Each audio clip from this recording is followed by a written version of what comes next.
નમસ્કાર વિદ્યાર્થી મિત્રો, ધોરણ 11 કોમર્સ ની અંદર આપણે એસપી વિષયની અંદર છે ને આપણે લાસ્ટમાં ચેપ્ટર નંબર 4 વાણિજ્ય પત્રનું સ્વરૂપ, જેમાં આપણે વાણિજ્ય પત્રના કાયમી ભાગ અને વાણિજ્ય પત્રના જે પ્રસંગોપાત ભાગ છે એના નમૂના વિશે આપણે અભ્યાસ કર્યો હતો કે ભાઈ નમૂના જે કાયમી ભાગ અને જે પ્રસંગોપાત ભાગ છે, બરાબર છે, એના વિશે આપણે અભ્યાસ લાસ્ટ લેક્ચર અંદર આપણે કર્યો હતો.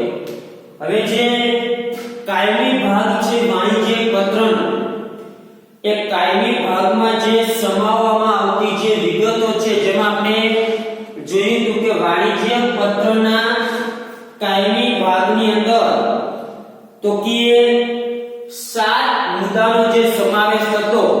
આપણે આ 7 મુદ્દા જોયા હતા કે 7 મુદ્દા કયા કયા હતા? તો કે શીર્ષક, ત્યાર પછી આપણે જોયું હતું પત્રની તારીખ,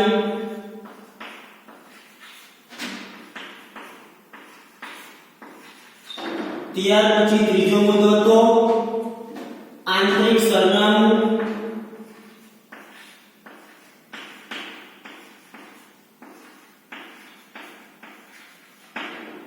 ત્યાર પછી ચોથો મુદ્દો હતો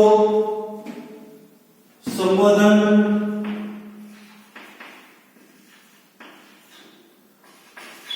ત્યાર પછી હતો પત્રનો મુખ્ય ભાગ,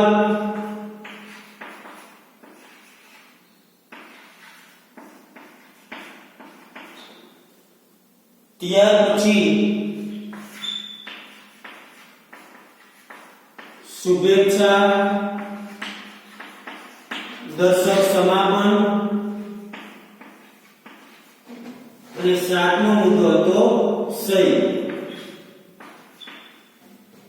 તો કે સહી હતો તો હસ્તાક્ષર. તો કે જે વાણિજ્ય પત્રના જે 7 જે છે એના કાયમી ભાગ છે. કેવા ભાગ છે?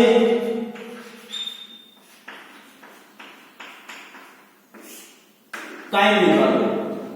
તો કે આ જે કાયમી ભાગો છે એનો આપણે અભ્યાસ કર્યો તો એનો આપણે જે કાયમી ભાગનો જે નમૂનો આપણે જે તમને પાઠ્ય પુસ્તકમાં પેજ નંબર 18 પર એ નમૂનો આપેલ છે. પાઠ્ય પુસ્તકમાં પેજ નંબર 18 પર તમારે પાઠ્ય પુસ્તક વિદ્યાર્થી મિત્રો ખાસ સામે રાખજો. જે હું બોલું એ ખાસ એમાં જોજો. પેજ નંબર 18 પર તમને કાયમી ભાગનો નમૂનો આપેલ છે. જે નમૂના વિશે આપણે અભ્યાસ કર્યો અગાઉના લેક્ચરમાં કે ભાઈ શીર્ષક કઈ જગ્યાએ દર્શાવવામાં આવે છે, તારીખ કઈ જગ્યાએ દર્શાવવામાં આવે છે. આ જે નમૂનો છે નમૂના મુજબ જ આપણે પત્ર લખવાના થતા હોય છે. એ નમૂના મુજબ તમારે એસપી વિભાગ એટલે કે સીસી વિભાગ છે એનો કોઈ પણ પત્ર લખવામાં આવે છે. ખાસ વિદ્યાર્થી મિત્રો, તમને જેટલો નમૂનાના જે મુદ્દા છે યાદ રહેશે એ મુજબ તમને પત્ર લખવામાં સરળતા રહેશે. બોર્ડની અંદર 20 માર્કના પત્ર પૂછવામાં આવે છે. 20 માર્ક, બરાબર છે. હવે આપણે જે આ કાયમી ભાગ છે એમાં પહેલું છે શીર્ષક. તો કે શીર્ષક એટલે શું એના વિશે આપણે અભ્યાસ કરીએ. હવે જે આ 7 ભાગ છે એની આપણે ક્રમશઃ એક પછી એક ભાગની વિસ્તૃત આપણે ચર્ચા કરતા જઈએ. તો કે પહેલો ભાગ કયો છે? શીર્ષક.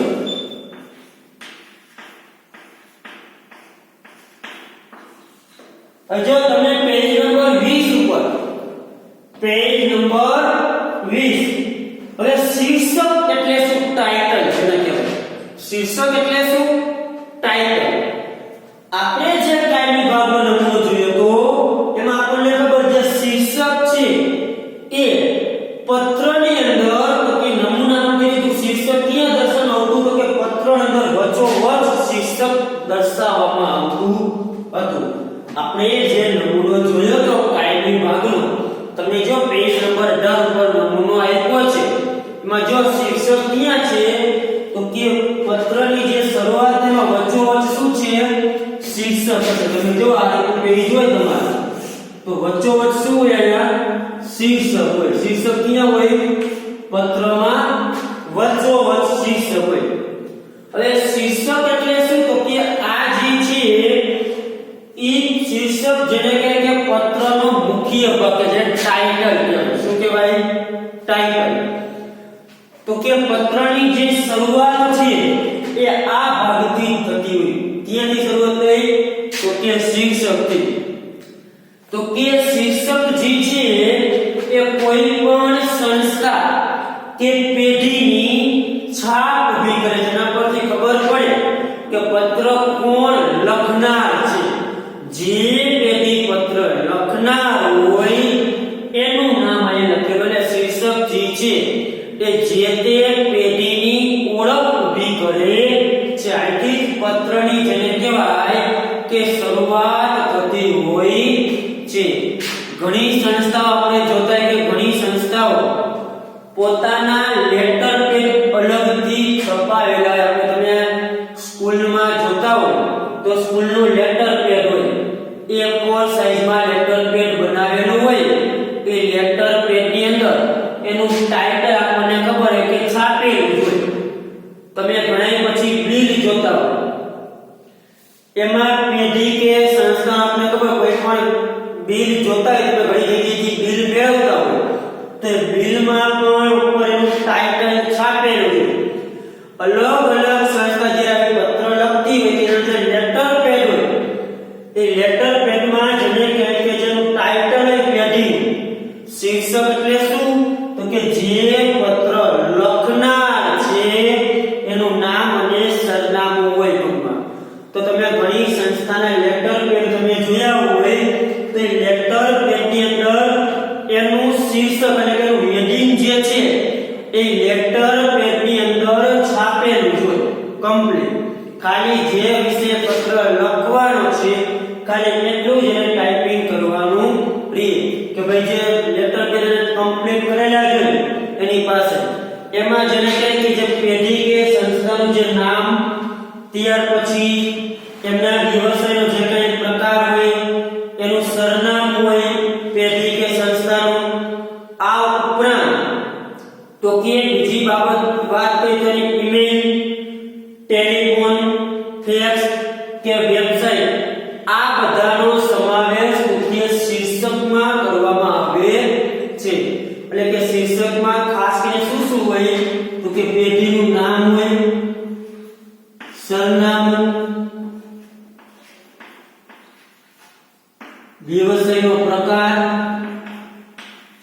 ઈમેલ આઈડી હોય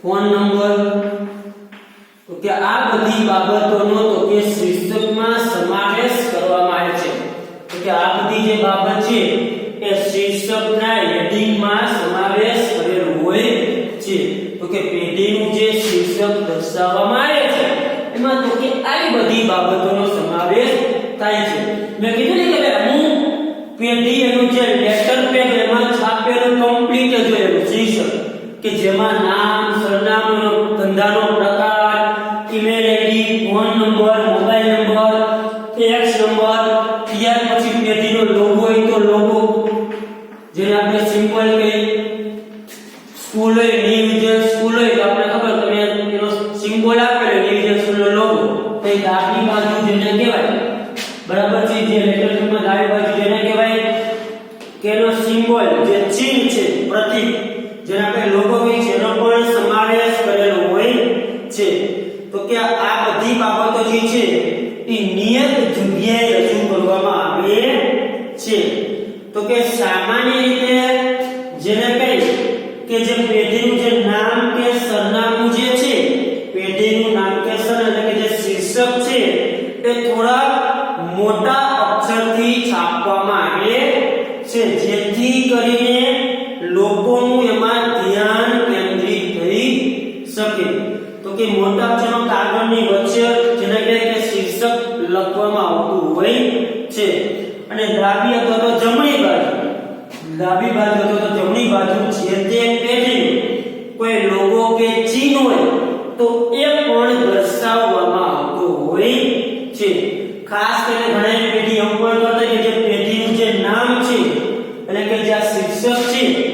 એ અલગ રંગથી પણ લખી શકાય છે બરાબર છે એટલે કે સરનામા પહેલા દુકાનનો નંબર ત્યારબાદ મકાન કે બિલ્ડિંગનું નામ જે સરનામું લખતા હોય બરાબર છે કોઈ પણ પેઢી હોય પેઢીનું જે નામ હોય આ સિવાય પછી આપણે ઉદાહરણ જે નીચે તમને વધારે ખ્યાલ આવશે તમને જે નીચે પાઠ્ય પુસ્તકનું ઉદાહરણ છે તો કે બેટર હોમ એપ્લાયન્સીસ જો વચ્ચોવચ્ચ શીર્ષક લખ્યું છે બેટર હોમ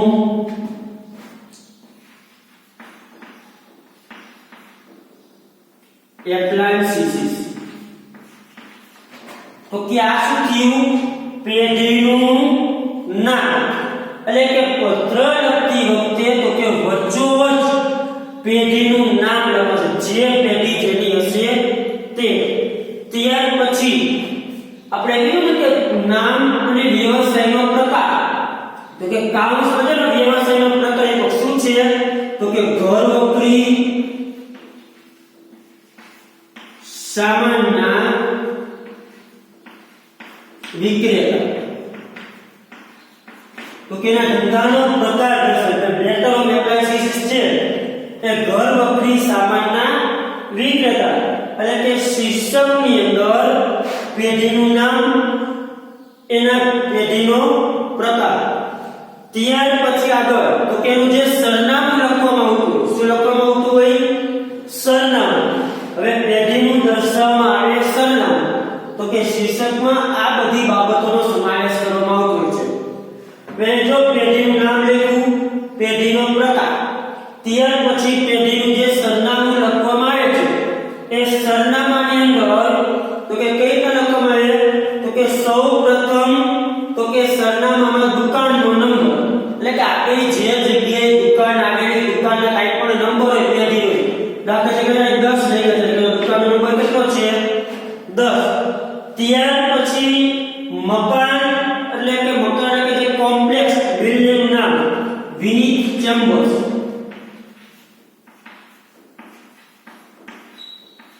તો કે સરનામું ખાસ કરીને આ રીતે લખવામાં આવતું છે વિદ્યાર્થી મિત્રો ખાસ તો કે સરનામું કઈ રીતે લખાય તો કે જે પેઢીનું નામ ઓછો લખી રાખ્યું ત્યાર પછી તો કે આપણી જે દુકાન હોય દુકાન નંબર તો પેલા નંબર લખાય ત્યાર પછી આપણને ખબર આપણે કોઈ પણ કોમ્પ્લેક્સ હોય જેમ કે આપણે મોટો સુપરમાર્કેટ છે માધવ માર્કેટ છે આશાપુરા ટાવર છે એટલે કે તમારી દુકાન જે કોમ્પ્લેક્સ જે બિલ્ડિંગમાં આવેલી હોય એનું નામ લખાય ત્યારબાદ તો કે જે તે વિસ્તારનું નામ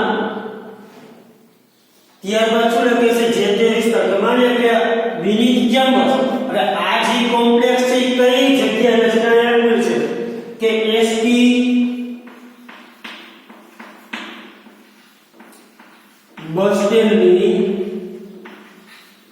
પાછળ એનું સરનામું એડ્રેસ કે ભાઈ આપણો વિનીત ચેમ્બર્સ છે કોમ્પ્લેક્સ એ કઈ જગ્યાએ આવેલું છે કઈ જગ્યાએ તો કે એસટી બસ સ્ટેન્ડની પાછળ ત્યાર પછી જે પોસ્ટ ઓફિસ લાગતી બરાબર એ પોસ્ટ ઓફિસ અહીંયા બાર બોલી લખેલ છે કે ભાઈ બાર બોલી વિસ્તાર બાર બોલી ત્યાર પછીના પિન કોડ નંબર એ વિસ્તાર પિન કોડ નંબર 394 601 જિલ્લો લખો તો ચાલે નો લખો તોય ચાલે જિલ્લો સુરત પણ જે એડ્રેસ લખો અને જે નામ લખો કે આ રીતે વચ્ચોવચ એક લાઈનમાં હોવું છે આમ પણ આગળ હશે પણ અહીંથી જેને કે વચ્ચોવચ લાગે એવી રીતના લખાવું જોઈએ ભલે આગળ જો લખો તો ચાલી શકે બરાબર છે તો કે આ જે છે શીર્ષક લીધું તો કે શીર્ષકમાં શું શું દર્શાવે તો કે જે ધંધો છે પેઢીનું નામ જો પેઢીનું નામ પછીનો વ્યવસાયનો પ્રકાર ત્યાર પછી શીર્ષકમાં એ પેઢીનું સરનામું દર્શાવે તો કે સરનામું સામાન્ય રીતે આ રીતે દર્શાવી શકાય કે કોઈ પણ દુકાન હોય તો દુકાન નંબર પછીનો કોમ્પ્લેક્સ તો કોમ્પ્લેક્સ હોય તમે કોઈ પણ દર્શાવી શકો કોઈ એરિયો હોય તો એરિયો પછી એરિયો એ ચેમ્બર્સ કઈ જગ્યાએ છે તે પછીના જે તે પોસ્ટ ઓફિસમાં આવતો હોય જે સર્કલમાં એ પોસ્ટ ઓફિસ કઈ લાગુ પડે છે તે અને ખાસ પિનકોડ નંબર જે 6 આંકડાનો જે આપણે ખબર છે પિનકોડ નંબર અને 0 લખવો હોય તો 0 તો કે ત્યારબાદ જેને કે અંતર્ગત આવતો હોય જે વિસ્તાર પિન નંબર ત્યારબાદ શહેરનું નામ અને કે શહેર છે સુરત અને પિનકોડ નંબર લખવામાં આવે છે ક્યારેક શહેરના નામને મોટા અક્ષરમાં પણ લખવામાં આવતું હોય છે જો આ મેં પહેલી મેથડ થી લીધું આ કઈ મેથડ થી લીધું પહેલી મેથડ થી તમને જો નીચે લખ્યું છે કે ભાઈ આ રીતે પણ શીર્ષક લખી શકાય જો બીજું શીર્ષક લખ્યું છે તમને અથવામાં કર્યું કે તમારે જો શીર્ષક આ રીતે લખ્યું તો આ રીતે અથવા તો જો જે આ સરનામું છે આ ખાસના બધું કામ તમે મિડલમાં લખી શકો વચ્ચોવચ્ચ તમારું જે પેજ છે એમાં વચ્ચોવચ્ચ લખો કે અથવા તમે બીજી એ રીતે પણ શીર્ષક લખી શકો કે આ જે શીર્ષક છે આ નામ તમારે વચ્ચે લખવાનું જ્યારે સરનામું છે આ બધું શું છે આ પેજનું જે સરનામું છે આ સરનામાને તમે જમણી બાજુ જે પત્રની જે જમણી બાજુ રહી ત્યાં અડાડી અહીંયા પણ લખી શકો અહીંયા નામ લખી નાખવાનું અને આ બધું સરનામું જે છે એ જમણી બાજુ તો તમને એમાં પાઠ્ય પુસ્તકમાં દર્શાવે કઈ રીતના કે જમણી બાજુ આ રીતે અડાડી તો કે તમારે લખવાનું થાય અહીંયા અડી જાય અને અહીંથી એક લાઈનમાં જો લખાય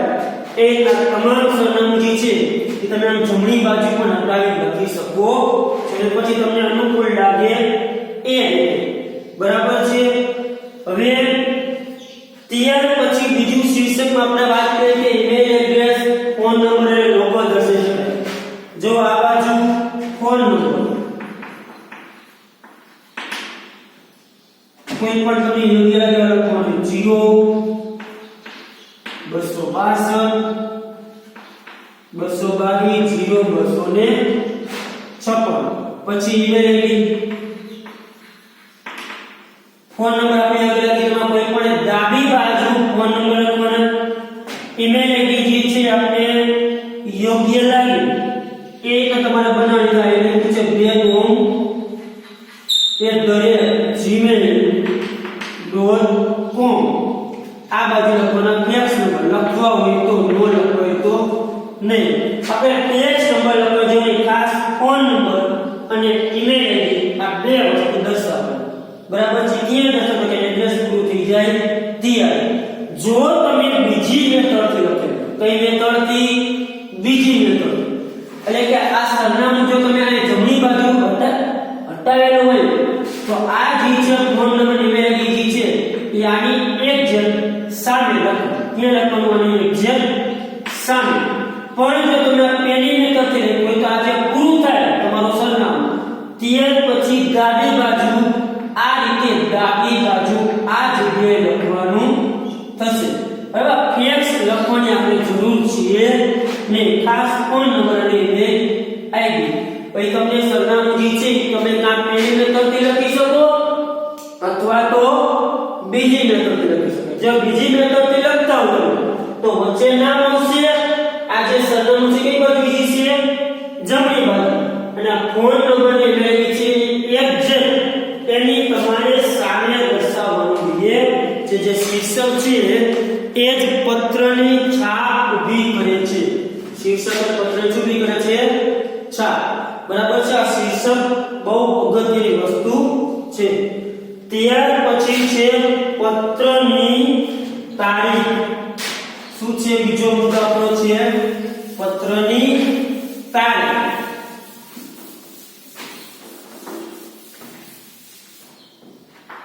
હવે આપણે બીજા મુદ્દે છે આપણી પત્રની તારીખ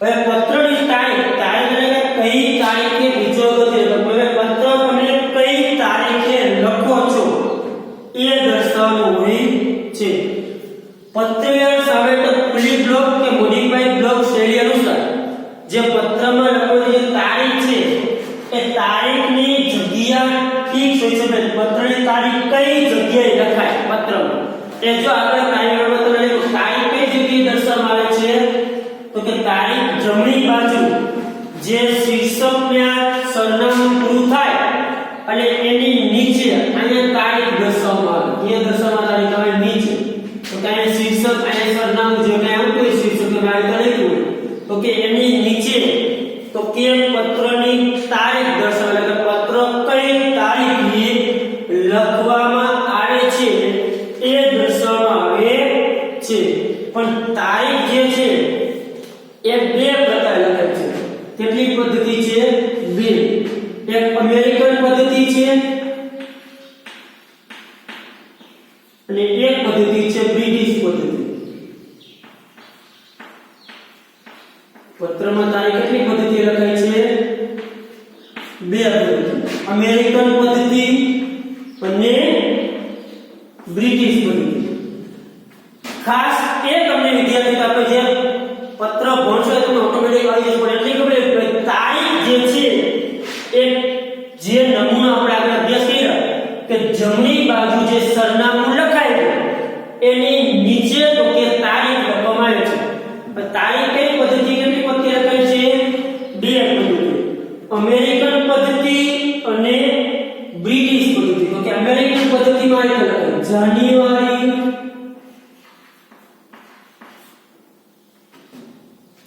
10 અલ્પિયમ 2016 અને બ્રિટિશ પદ્ધતિમાં કઈ નામ છે 10મી જાન્યુઆરી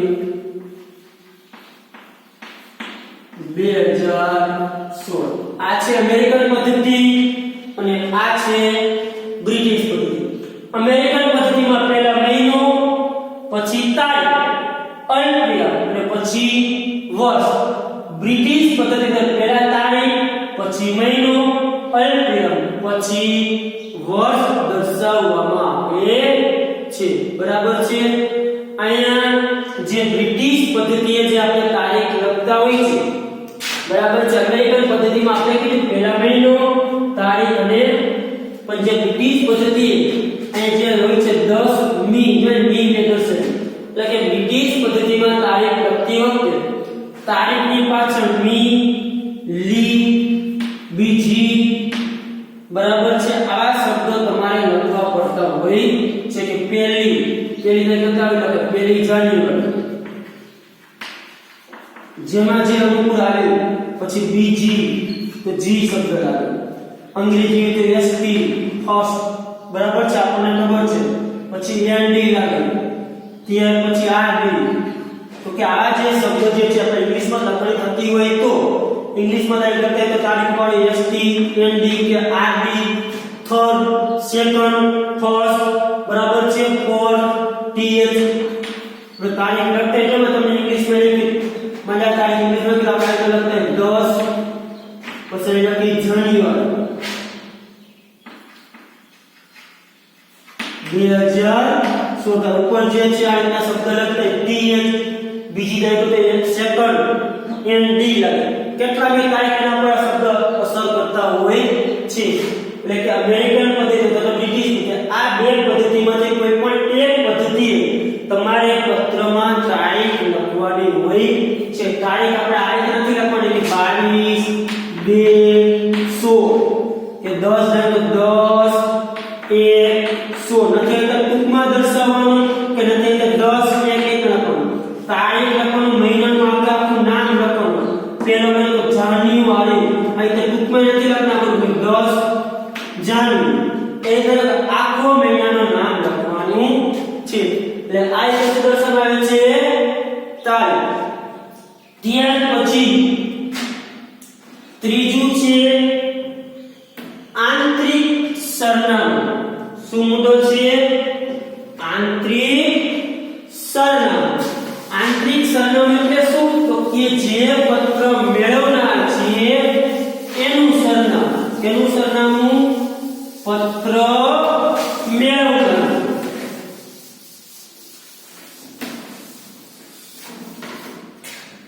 આપણે બે વસ્તુ જોઈ શીર્ષક જોયું અને બીજું શું જોયું તારીખ શીર્ષક કઈ રીતના લખાય એના વિશે આપણે અભ્યાસ કર્યો કે શીર્ષક જે લખવામાં આવે છે તે કઈ રીતે લખવામાં આવે છે તારીખ કઈ પદ્ધતિએ લખવામાં આવે છે એના વિશે આપણે અભ્યાસ કર્યો તારીખના અમેરિકન પદ્ધતિ અથવા તો બ્રિટિશ પદ્ધતિ.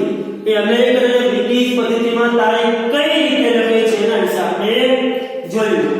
ત્યાર પછી ત્રીજું છે આંતરિક સરનામું. આંતરિક સરનામું. આંતરિક સરનામું શું કે પત્ર મેળવનાર. શીર્ષક એટલે પત્ર લખનાર. આપણે શીર્ષક લખ્યું તો શીર્ષકમાં શું લખ્યું?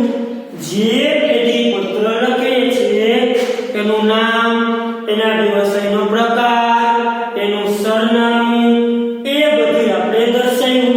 તો કે એવી જ રીતે જે પત્ર મેળવનાર છે, કોણ? તો કે પત્ર મેળવનાર. તો કે આંતરિક સરનામું એટલે જે પત્ર મેળવનાર છે એનું સરનામું લખવામાં આવે છે. સામે તો આ સરનામું કઈ બાજુ લખવામાં આવશે?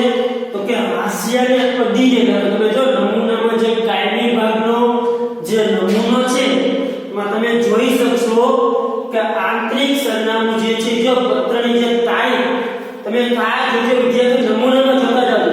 જ્યારે તારીખ લખાઈ ગઈ ત્યાર પછી તારીખ વાળી લાઈન મૂકી દેવાની, એટલે કે આ બાજુ હાંસિયાને અડીને અહીંયા આંતરિક સરનામું એટલે ડાબી બાજુ જે બાજુ ચોપડાનો હાંસિયો હોય જ્યાં તારીખ લખાઈ ગઈ એ તારીખની લાઈન છોડી દેવાની. એ લાઈનની નીચે તો કે ડાબી બાજુ હાંસિયાને અડાડીને તો કે આંતરિક સરનામું લખવામાં આવતું હોય છે. તો કે આંતરિક સરનામું ચોક્કસ થી સર્વ સામાન્ય માહિતી તરફ જવાનો ક્રમ જાળવવાનો છે અને યોગ્ય વિરામ ચિહ્નનો ઉપયોગ પણ કરવો પડે છે. જો આંતરિક સરનામું લખતી ઘણી બધી બાબતો ધ્યાનમાં રાખવાની હોય છે અને જ્યાં આપણે વિરામ ચિહ્ન, અલ્પ વિરામ, વિરામ ચિહ્ન આ દરેક બાબતનો ખાસ ઉપયોગ કરવાનો હોય છે. જ્યારે કોઈ એક વ્યક્તિને સંબોધીને આપણે પત્ર લખતા હોય ત્યારે વ્યક્તિનું નામ અને જરૂર જણાય તેનો હોદ્દો પણ લખવાનો હોય છે. અને આંતરિક સરનામાના ભાગરૂપે જ્યારે કોઈને નામ લખવામાં આવે ત્યારે એની આગળ સન્માનવાચક વિશેષણ એ વિશે ખાસ ધ્યાન આપવાનું હોય છે. હવે જો તો કે પત્ર મેળવનાર જે છે તો કોઈ પણ પેઢી પત્ર લખતી હોય આપણે જોતા હોય છે. કોઈ પણ સંસ્થા પત્ર લખે એ સંસ્થા પત્ર જેને કહેવાય કે કોઈ વ્યક્તિને પણ લખતી હોય અને ખાસ કરીને કોઈ અન્ય સંસ્થા કે પેઢીને પણ લખતી હોય. એવું નથી કે વ્યક્તિને લખે, કોઈ વ્યક્તિ વ્યક્તિને પત્ર લખે, કોઈ સંસ્થા વ્યક્તિને પણ પત્ર લખતી હોય છે. તો કે આંતરિક સરનામું એટલે આપણે કીધું કે પત્ર જે મેળવનાર છે, જે પત્ર મેળવનાર છે એનું સરનામું. ખાસ વિદ્યાર્થી તો કે જ્યારે પત્ર મેળવનાર કોઈ વ્યક્તિ, કોણ હોય? કોઈ વ્યક્તિ. તો કે જ્યારે કોઈ વ્યક્તિ પત્ર મેળવનાર હોય તો એના નામની આગળ તો કે સન્માનવાચક શબ્દ લખવામાં આવતા હોય છે. આપણે જાણતા હોય છે કે શ્રીમાન,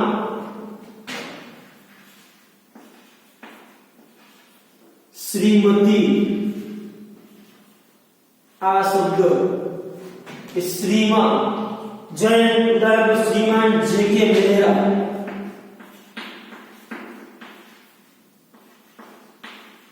તો કે આગળ સન્માનવાચક શબ્દ શું આવ્યો? શ્રીમાન. તો કે આપણે કોઈ પણ વ્યક્તિને પત્ર લખતા હોય, હવે આપણે કોઈ જે કોઈ પુરુષનું નામ હોય, બરાબર છે, તેનું નામ હોય પુરુષ, તેના આગળ શ્રીમાન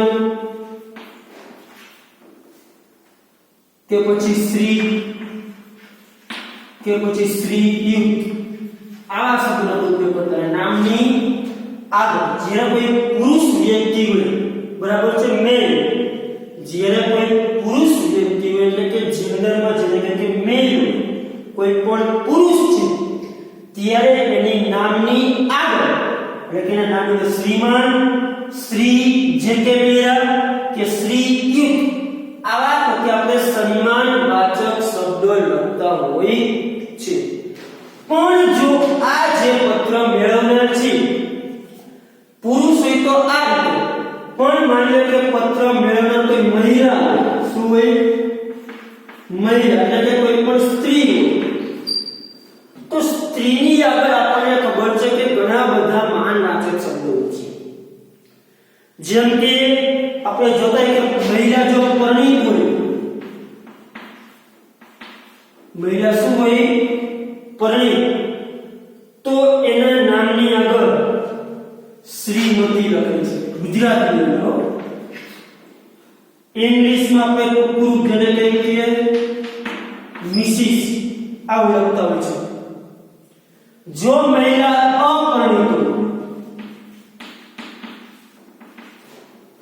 ટૂંકમાં કુંવારી, તો એના નામની અંદર તો કે આપણને ખબર છે મિસ નો ઉપયોગ થતો હોય છે. ગુજરાતીમાં જેને કુમારી શબ્દોમાં કહેવાય છે, તો કે એના નામ આગળ શું લખાય છે? મિસ, બરાબર છે. ગુજરાતીમાં કહેવાય કુમારી.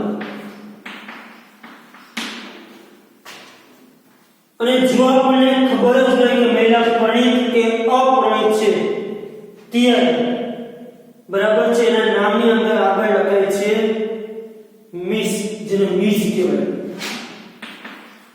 જેને ગુજરાતીમાં શું કહેવાય? મિસ. જો તમે નીચે ઉદાહરણ પાછળ શ્રીમતી, અનંતા અથવા કુમારી, અનંતા અથવા મિસ અનંતા, આ આપણને ખબર છે. પુરુષ હોય તો એના નામની અંદર ત્રણ શબ્દ, શ્રીમાન, શ્રી કે શ્રીયુત એના નામની આગળ. પણ મહિલા પત્ર મેળવનાર હોય કોઈ સ્ત્રી છે, તો સ્ત્રી જો પરણિત હોય તો શ્રીમતી લખતા હોય છે આપણે નામની આગળ શ્રીમતી, અનંતા ઇંગ્લિશમાં મિસિસ. અપરિણિત સ્ત્રી હોય તેના નામે આપણે કુમારી શબ્દ લખતા કે કુમારી, અનંતા અથવા મિસ. અને જો આપણને ખ્યાલ નથી કે પરણિત છે કે અપરિણિત, તો આની આવા વ્યક્તિની નામની આગળ આપણે જેને કહેવાય તે મિસ ખાલી શબ્દનો ઉપયોગ કરતા હોય છે. ઇંગ્લેન્ડમાં એક સમયે પુરુષ માટે માનવાચક શબ્દ એક્સક્વાયર નો પ્રયોગ થતો, જેના માટે ટૂંકમાં ESQ એવું લખી શકાય. પણ આ અંત ભાગમાં છે, આ માટે કોઈ ગુજરાતી પર્યાય પ્રાપ્ત છે નહીં. તો કે ઇંગ્લેન્ડની અંદર જો પેજ નંબર 21 ઉપર વાંચું છું, ઇંગ્લેન્ડની અંદર તો કે પુરુષ માટે માનવાચક શબ્દ હતો એસ્ક્વાયર, જેના ટૂંકમાં ESQ લખાતું. શું લખાતું? ESQ. પણ આ જે માનવાચક શબ્દ છે એ નામની પાછળ લગાય કે ભાઈ આરડી વિરજા ESQ આ ક્યાં લખાતું? ઇંગ્લેન્ડ.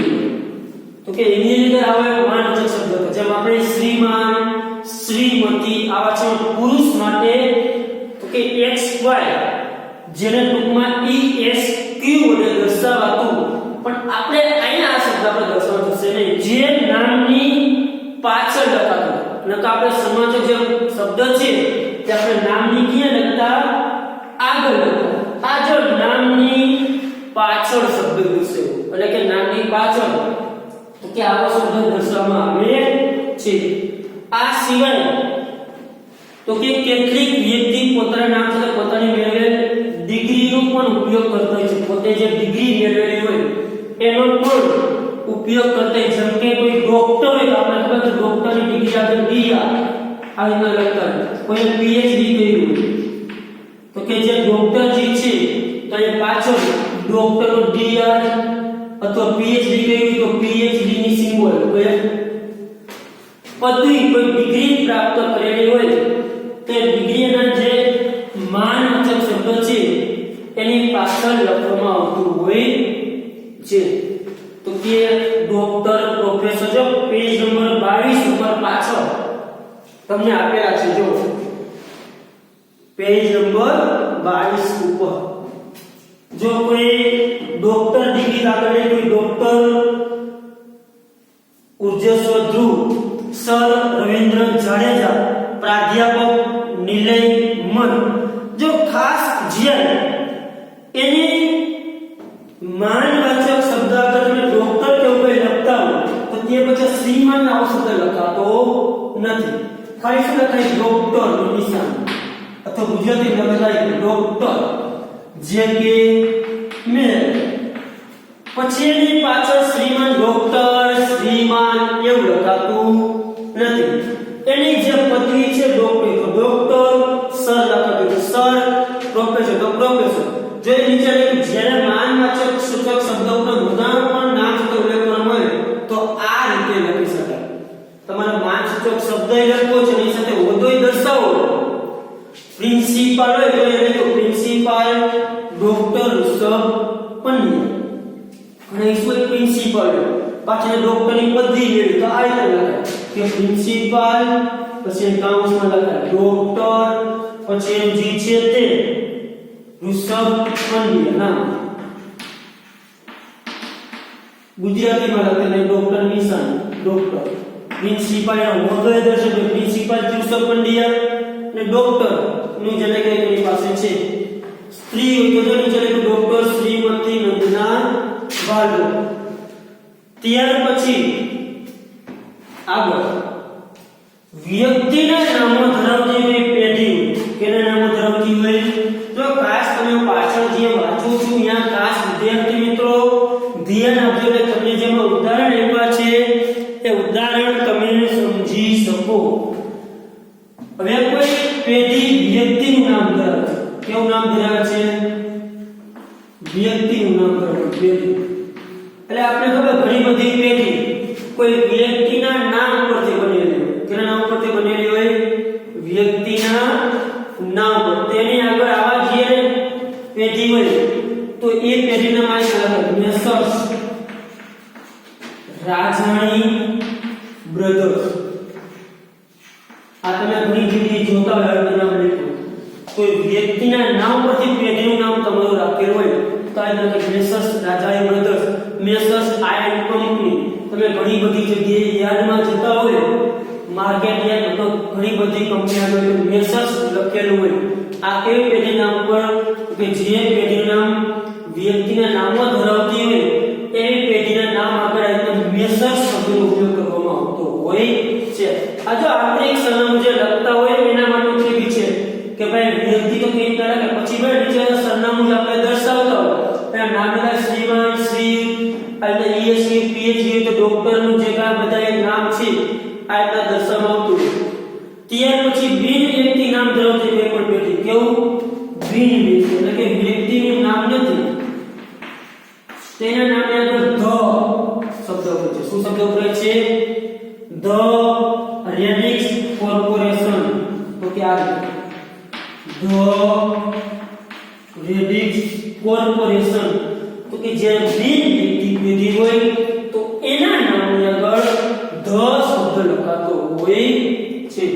જે કોઈ લિમિટેડ કંપની, ખાનગી પેઢી કે જાહેર શાસન અધિકારી આંતરિક સરનામા લખવાના થતા હોય કોઈ પેઢી કંપની તો જે લખ્યું તો એનું કઈ રીતે લખાય? મેનેજર હોય બેંકમાં લખાય ધી મેનેજર.